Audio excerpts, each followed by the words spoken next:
we should continue to grow in grace until God takes us home. We should be able to reflect back, and whether it's 5 years, or 10 years, or a period of time, and should be able to see a progression of the growth of grace in our lives. Obviously,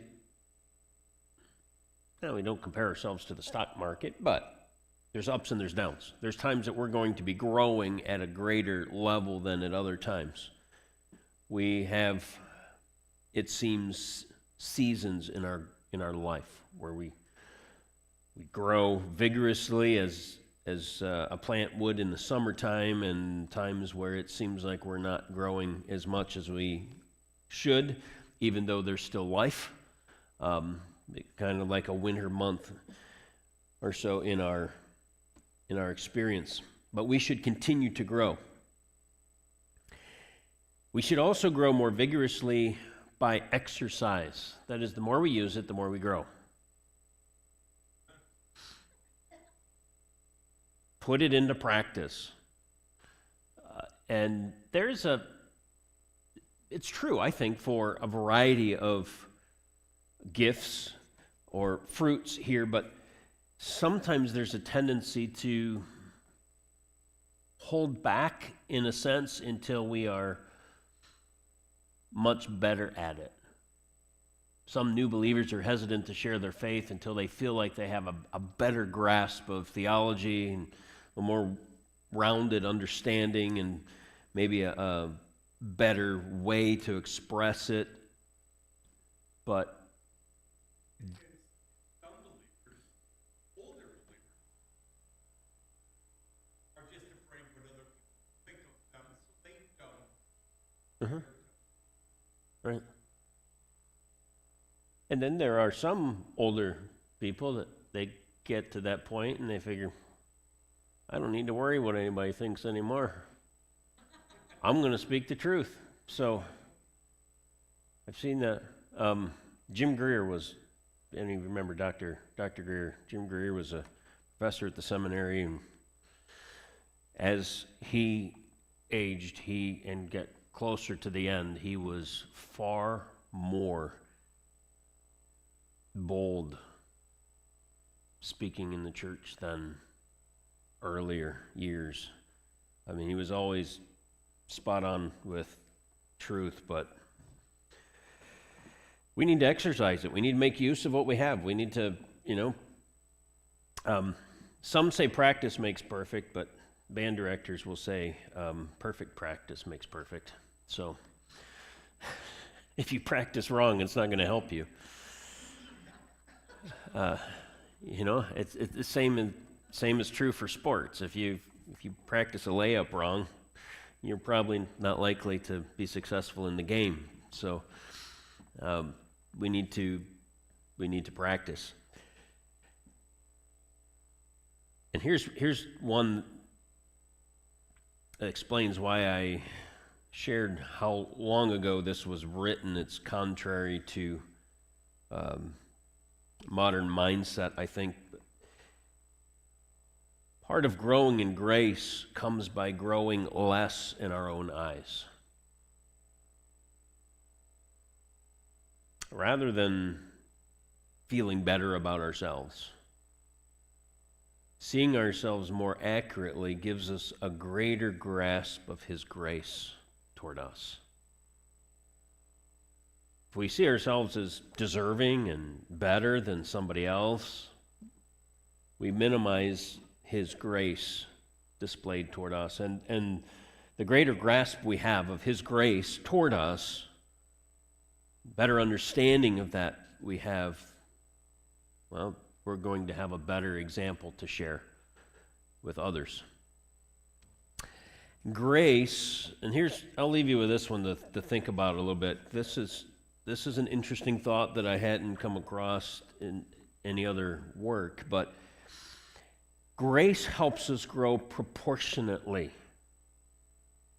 Think about that. Grace in our life helps us grow proportionately, not a sad imbalance. So if we just increase in knowledge, we don't have love, we're going to look pretty lopsided. You know, it's like if one hand grows and the other doesn't, it's not going to look the way it ought to.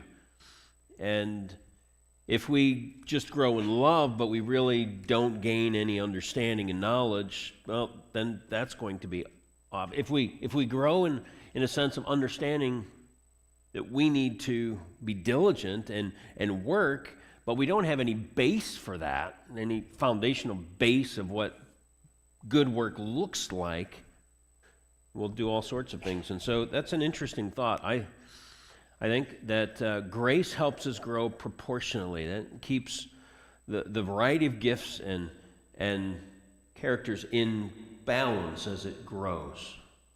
Grace should be a good balancing fruit in our life, and tones all of them together in a good mix.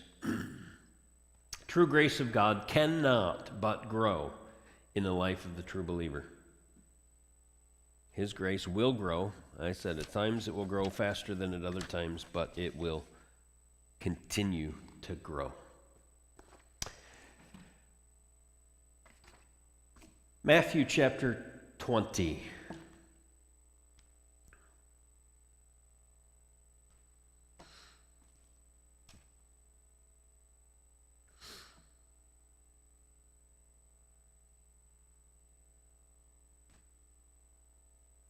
Now, if you're scanning ahead and you look at chapter 21 in your Bible and you realize that the heading says the triumphal entry, you know that we're getting really close to the last week before the crucifixion.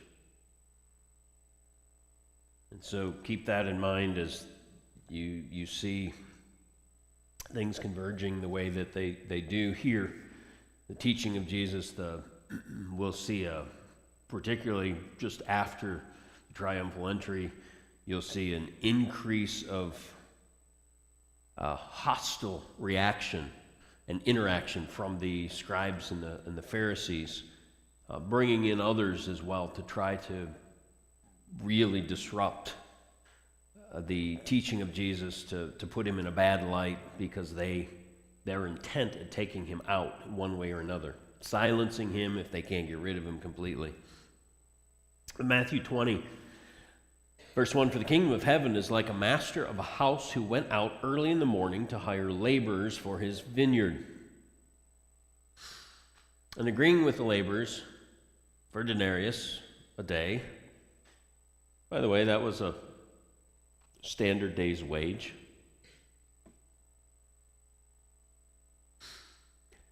After agreeing with the laborers for a denarius a day, he sent them into his vineyard. And going out about the third hour, he saw another standing idle in the marketplace. And to them he said, you go into the vineyard too, and whatever is right I will give to you. They went, and this continues to go on multiple times. And at the 11th hour he went out and found others standing, and he says, why do you stand here all day? Well, no one had hired them at this point. And they were still there, hoping that someone would show up, even for a portion of the day's work, so they would have something to take home for their family. And then when evening came, the owner of the vineyard said, the foreman, call the laborers, pay them their wages, and he started with the ones that were hired last, and he gave them a full day's wage, even though they had only worked a small portion of the day. And we know how it goes. Those that had started at the beginning thought, that's a good sign, I'm going to get a lot more. And that's not what happened, and they got quite upset, even though they had signed the contract, if you will, at the beginning of the day to work for an honest day's wage. Grape harvest would have been occurring probably late September, and Jesus uses this as an illustration. I mean, he had just taught about rewards,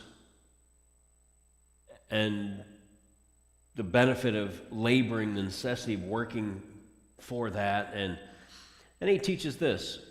There are a lot of seasonal aspects in farming. My garden doesn't look too phenomenal at the moment. It's not that time of year, but it will come, and things are seasonal. Fruits, vegetables, all of that sort of thing.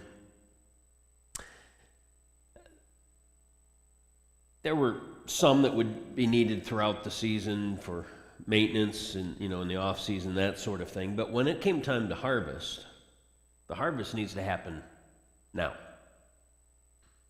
If you ever hang out around here and you see the trucks go in the fall with just apple crates stacked up full, and that's a lot of work to pick all of those apples, to fill all of those crates for semi-load, and you see one after another, and that's a lot of labor. They don't need that in the off season. It's the time of year where they're going to have some out there, some of the crew out there pruning the trees, and there are other aspects in the off season. But when it comes harvest time, they need a significant increase in staff. A harvest has to happen now, or it's going to be bad. It was common in the culture that the owner would go into town to hire workers and get them to work in the vineyards. Whether the vineyards or whether it was the olive groves, it was much the same. The text tells us he returned to the marketplace 4 times throughout the day. Each time he hired additional workers.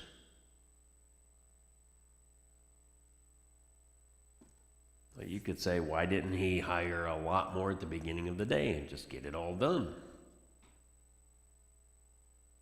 Because he knew what his point was and what he was going to teach us. Right? He knew what he was doing. 4 times he returns and hires additional workers. The first hired agreed to work for a day's wage. He offered to pay the remaining workers what was right. Notice that, what was right. Now, they may interpret that to be proportionate to the time that they would be working. So if they were called the middle of the day, they might expect half of a usual day's wage. But he would pay them nonetheless what was right. That was at least the set agreement. What we're dealing with really here are common unskilled workers. You didn't have factories and buildings of that sort where people would show up for employment on a daily basis. A lot of them, they didn't have a consistent job where they did the same thing every day. They would show up to the market and hope that somebody came that needed something done, and they could be hired for the day and make a wage. That was common practice. So they were basically unskilled, or shall I say they had basic understanding of a variety of skills. They probably knew how to pick grapes. They probably knew how to deal with olives, and probably a few other details. But the ones hired later in the day had remained there through the day, hoping to be hired to work. Can you imagine? They're in the marketplace. They want to work.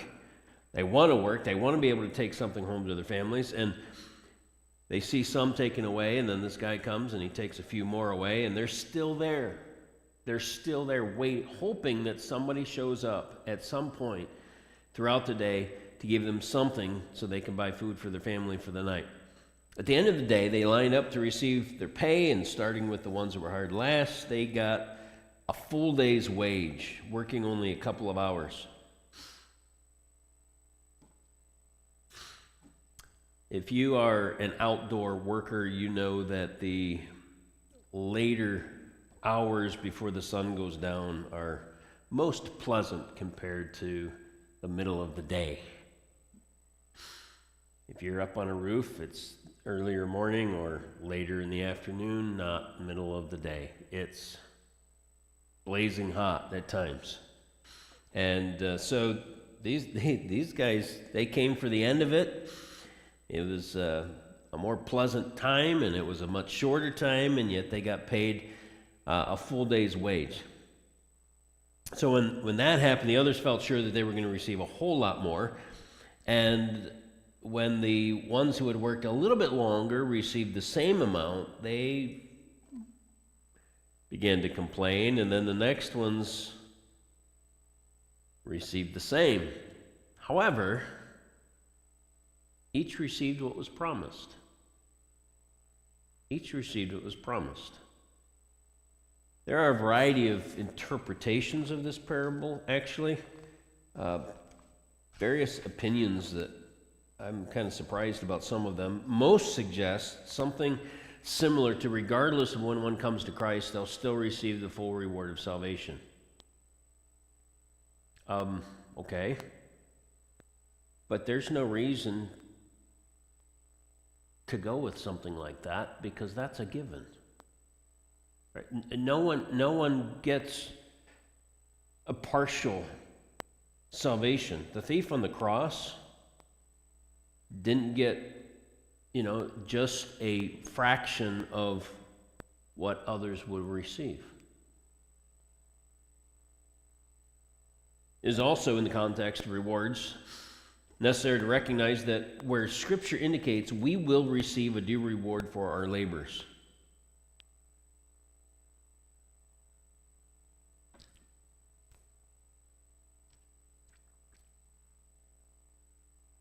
I think we should all be grateful that when the distribution of rewards takes place, we will have been glorified, and so complaining will be not happening. Can you imagine believers across the world not complete in grace, receiving their reward and saying, why does he get that? He only served for 10 years and I served for 40. Right? Well, I did this. I had to put up with these people. I worked with 2-year-olds. Right? I mean,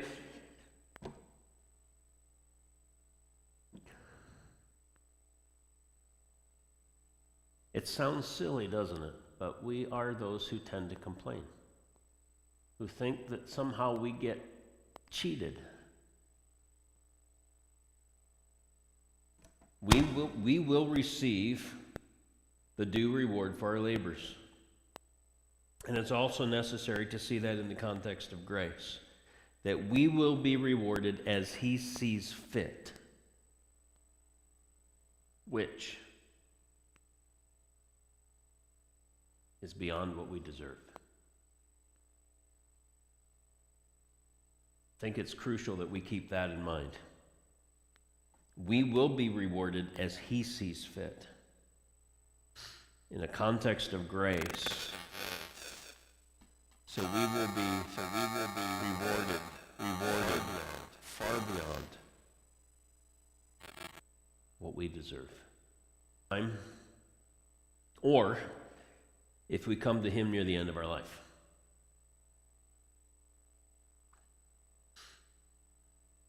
It's not worth waiting till later, right? But we will be rewarded abundantly. We'll be rewarded for how long we use the various abilities He gives us.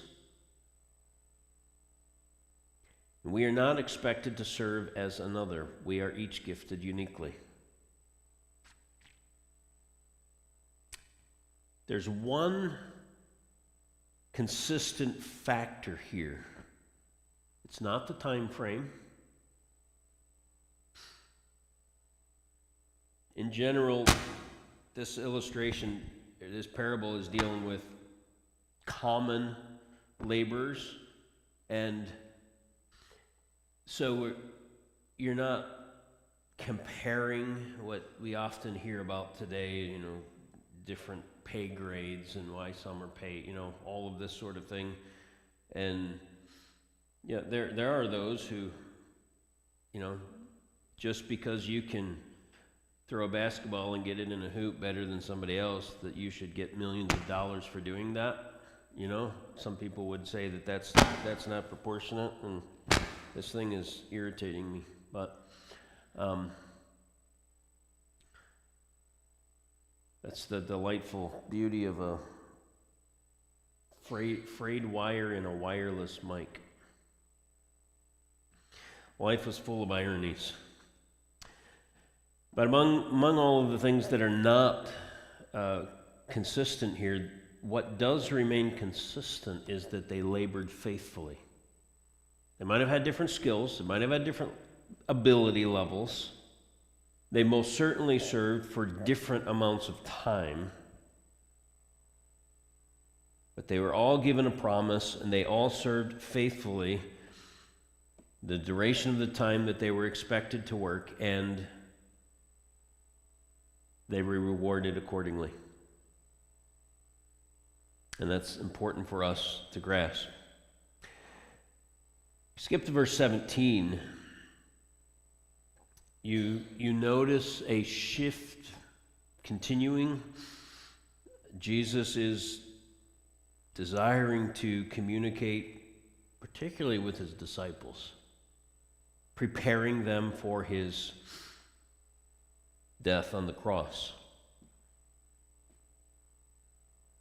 As Jesus was going up to Jerusalem, he took the 12 disciples aside, and on the way he said to them, "See, we're going up to Jerusalem. The Son of Man will be delivered over to the chief priests and scribes. They will condemn him to death and deliver him over. He's going to be mocked and flogged and crucified." They had seen that happen again. "And then he'll be raised on the third day."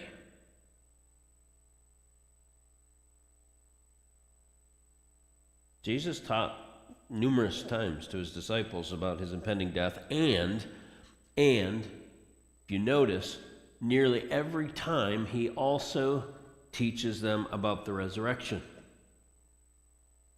He doesn't just say, "I'm going to die." He's going to be crucified, and he's going to be raised on the third day. The two go together so very consistently. When he speaks of his death, he speaks of the resurrection. If you want to skip with me to Mark's Gospel, chapter 10. We look at the other Gospel accounts, we see some additional details that are added in. Mark 10 and verse 32, they were on the road going up to Jerusalem.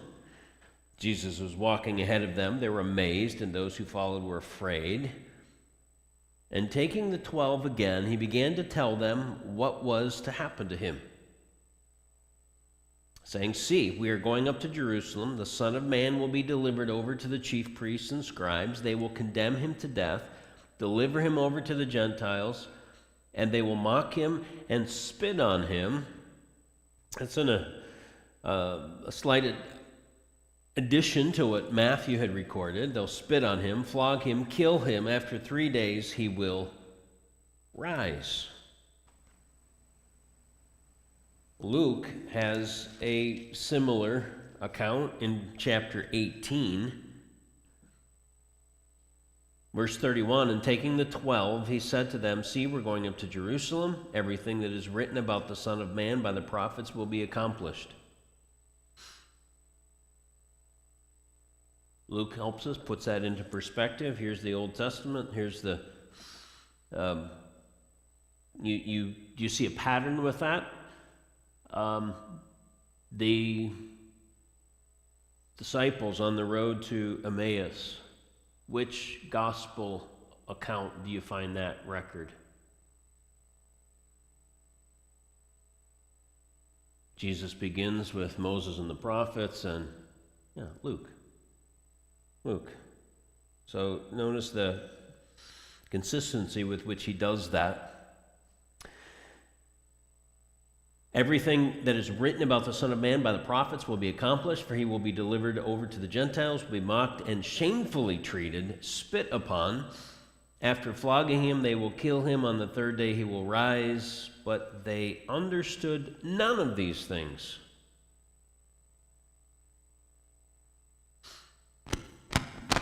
Understood?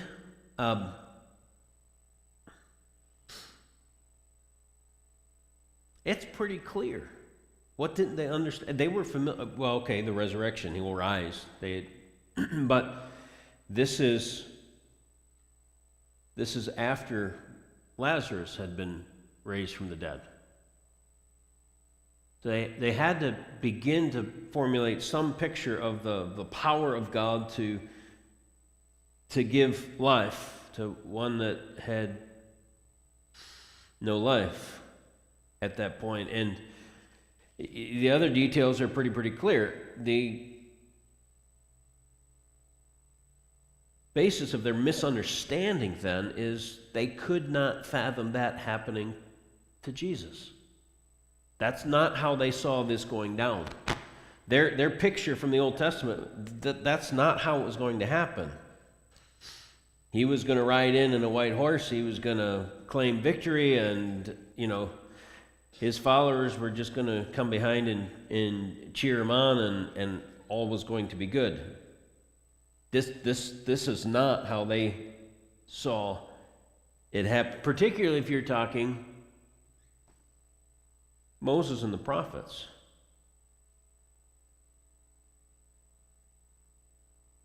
Everything written about the Son of Man by the prophets will be accomplished. They had to be familiar with Isaiah 53. They had to be familiar with some of the... They couldn't, in their mind, however, connect that, it seems, with the Messiah. That didn't seem to connect. They thought he was coming in victory, and he is when he returns.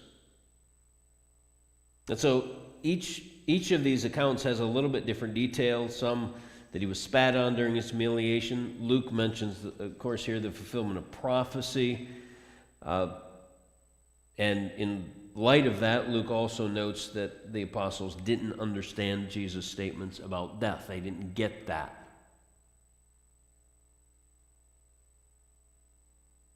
But notice in the context,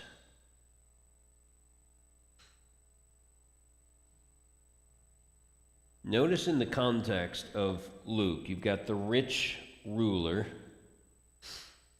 asking about eternal life, and Jesus unfolds that detail. You have the reward, and you have the element of expectation that I should get more than somebody else because I worked longer.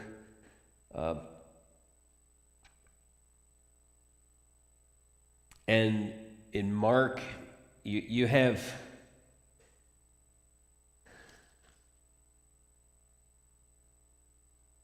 a similar account, but notice what follows in Matthew.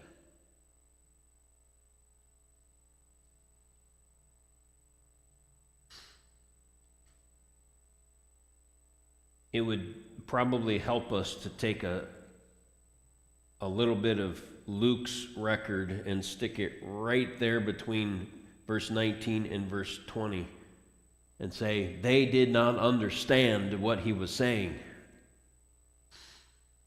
Otherwise, there's no reasonable explanation for what follows, asking for the best seat in the house.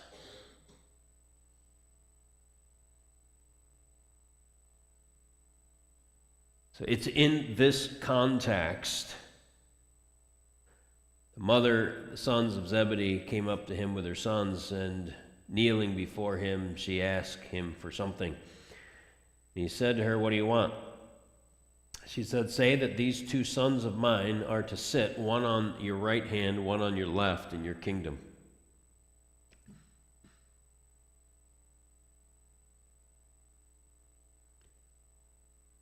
Jesus didn't say, Boy, lady, you really missed it here. You mean you want one on one cross and one on the other? What do you, what'd you miss there?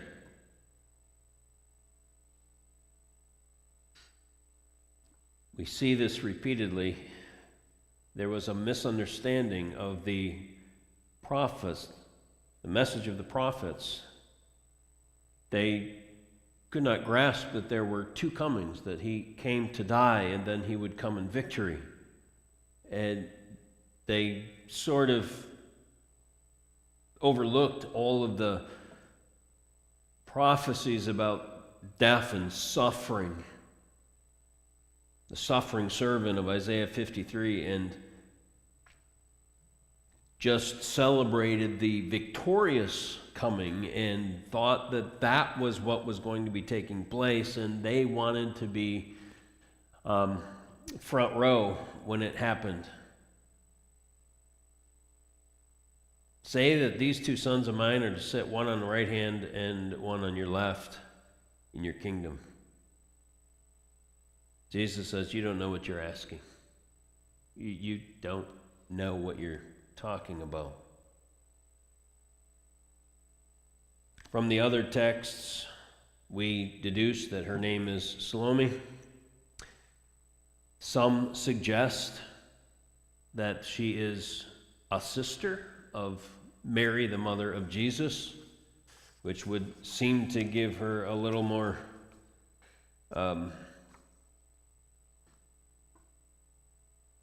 grasp that she might be able to get her nephew to help her out with this.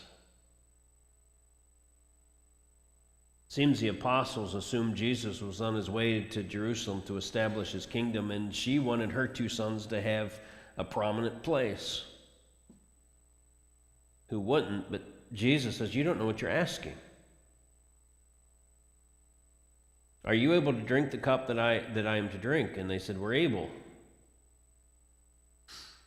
But he had said, I'm going to be mocked and flogged and spit upon and crucified. He didn't get that.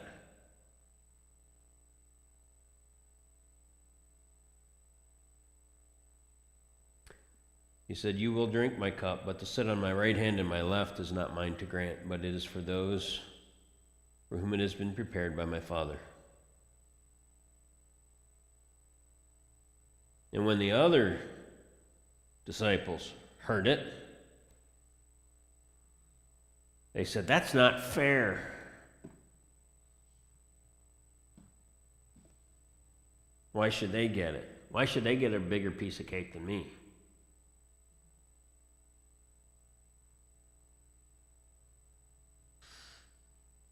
Jesus called them and said, you know that the rulers of the Gentiles lord it over, and their great ones exercise authority over them, but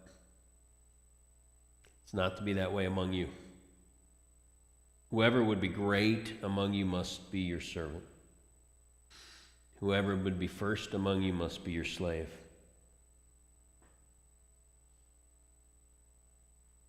Son of Man came not to be served, but to serve and to give his life, a ransom for many. Jesus clarifies for their understanding